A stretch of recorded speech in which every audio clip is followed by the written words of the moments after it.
Greetings, everyone. Today I actually contemplated whether record this video or not. I decided to do so.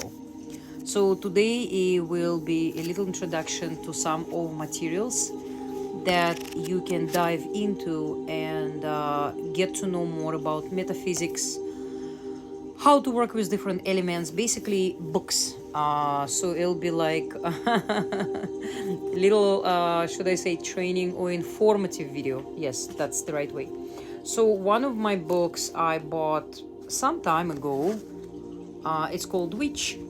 The author is Lisa Lister.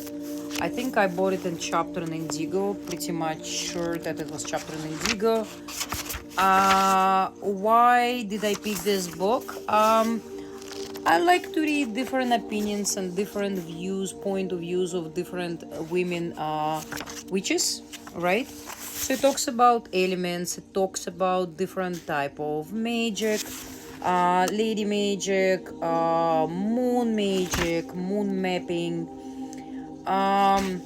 responsibilities when you use certain things, when you do certain evocations and vacations, certain rituals, talking about eclectic witches, Celtic witches, Dianic witches, so on and so forth. So some interesting stuff, some stuff that of course I didn't know. I cannot know everything. It's a nice for overall introduction. Do I use anything from this particular book? No, I don't. I just buy for overall reading. It's cool to read, and I use totally different approach in totally different way. I think rituals are just basically basically like a crutches. You know, when somebody breaking their leg or the foot or whatever, and they use crutches to walk, they still using one leg that's still working and the crutches until the other leg is gonna heal, right? And so rituals and ritualistic mantic in esoteric and like witchcraft, I approach it as a no more than a basically a side tool, because what is important is your intention and your power as a witch, your power as a woman. Now I know some people say witch, you know, and they're gonna do, you know, when they put those two, I'm just holding my phone so I cannot do it, but they put one finger against the other, could create cross. So remember, cross doesn't work on witches because cross was much longer before Christianity. So please don't do it, save your power. Now why Christianity was so against, and most of the religions so against so-called witchcraft? Because women of power, women of knowledge, used to basically govern this world. We had women leaders, we had women healers. Women would be play an important role in the family. By the way, I was watching a very interesting video. Now this is a little offside. So apparently whales, elephants, and human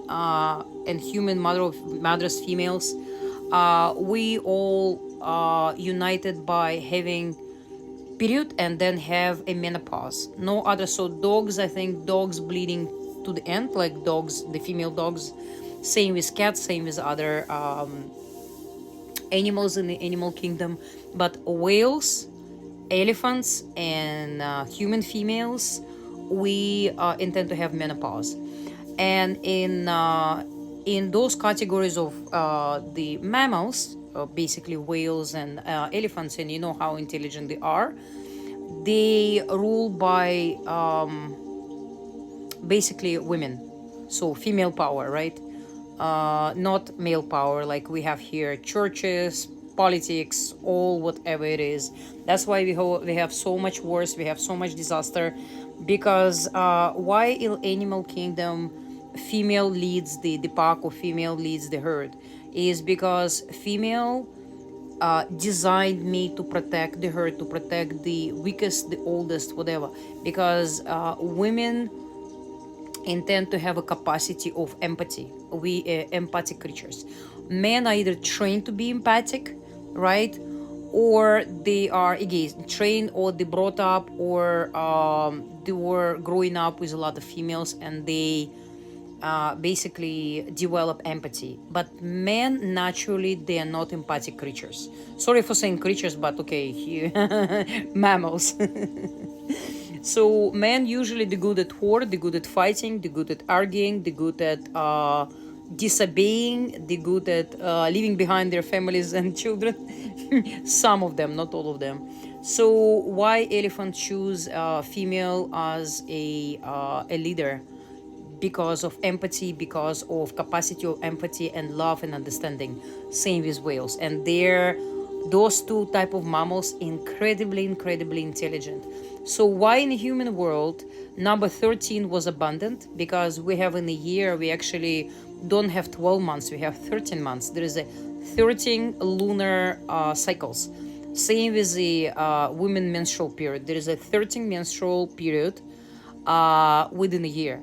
So why in nowadays, in our world, we have 12 months. Some buildings I know in North America, in Canada, in the States, they don't even have a floor number 13, or they avoid the unit number 13. Why it is so? Because it represents female power.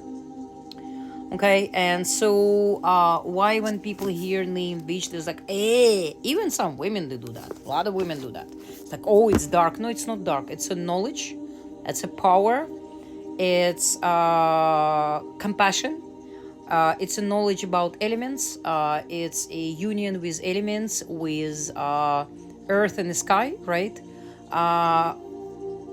The big difference between female and male is we can produce life, okay? Even if a man is not fertile, they can still do it in a lab, plant it in the uterus, and the woman will have a baby. So that's a huge difference. Now let's go more into the books, because otherwise a lot of haters will start to say like, whoa, what are you talking about? So the next book is The Key of Solomon. You see how I wore this book while my bunnies chew some? Yeah, they chew some, they like my books. That's the way the way they read. So why I like it, it's very informative, very interesting, very hard to read. It's a hard read. Apparently, King Solomon was granted the power over demons. I heard another story that, again, we don't know what's true, what's not. We just based on the books we read. So apparently, King Solomon was possessed. And so he had the power, yes, to govern and summon demons. But it's interesting book to read. There is some interesting way of demonstrate the power over demons. Would I do that? No, I wouldn't, because some powers and some entities shouldn't be touched or harassed. And I'm pretty sure humans cannot make demons their slaves, as some people believe. It's totally BS. The next book is very interesting, Book of Shadows. Solitary Witch. This book, it's profound, beautiful, a lot of information. Some of it I use, some of it again it's just informative. I absolutely love it, tons of information. I also bought chapters and Indigo. I'm still, this is like my monthly read. There is about elements, there is about different symbols, symbolic. So if you want to consider yourself as a witch, you have to know not only about the pagan witchcraft, but also Middle Eastern witchcraft, African witchcraft, such as voodoo, hoodoo, so on.